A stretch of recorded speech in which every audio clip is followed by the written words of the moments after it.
Мамлекеттик органдарды реформалоону Садыр Жапаров президенттин милдетин аткарып жатып демилгелеген. Анын алкагында карьералык кадрлар резерви түзүлүп, ага өз ишин мыкты билген адистер чогулууда. Жаңы конституцияны кабыл алынып, өкмөттүн түзүмү, башкаруу системасы жаңы түзүлгөндөн кийин, анан бардык министрликтен, бардык ушул салык органдарынан, бажы кызматынан, жана башка бардык тармактардан өзүнүн адистиги менен конкурс менен түз эфирге коюп туруп, адистерди тандап алып, мына ушул жол менен тазалайлы деп атабыз. Мамлекеттик кызматкерлердин билими жана тажрыйбасы ээлеген кызматына шайкеш келиши керек. Иш билген адамдар чогулганда гана өлкө алдыга жылат, өнүгөт. Анткени адамдык ресурс өлкөнүн эң чоң байлыгы. Бул президенттикке талапкер Садыр Жапаровдун платформасында жазылган.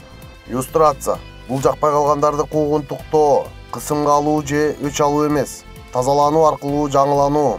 Кызмат бедели булганган мамлекеттик кызматкерлер кызматтан бошотулууга тийиш. Биз 5 жыл ичинде укук коргоо органдарынын курамын 50% жаңыртышыбыз абзел. Мамлекеттик кадр кызматы иллюстрациялык иш-чаралардын негизги куралы болушу шарт.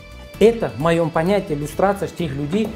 Менин түшүнүгүмдө, иллюстрация ал адамдар коррупциялык кылмыштарга катышканбы, жокпу ушуну текшерүү.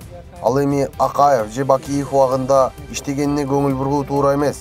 Өзүнүн ишин мыкты билген профессионалдар кайсы бийликтин тушунда болбосун иштей берет. Бирок ыплас иштерге аралашкан болсо, муну ошондо иллюстрацияга ылайыктуу.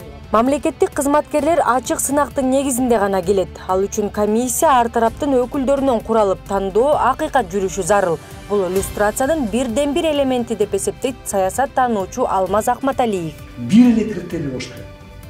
Мамлекеттик кызматтар жашына карабай, улутуна карабай, жынысына карабай күчтүүлөр иштеш керек.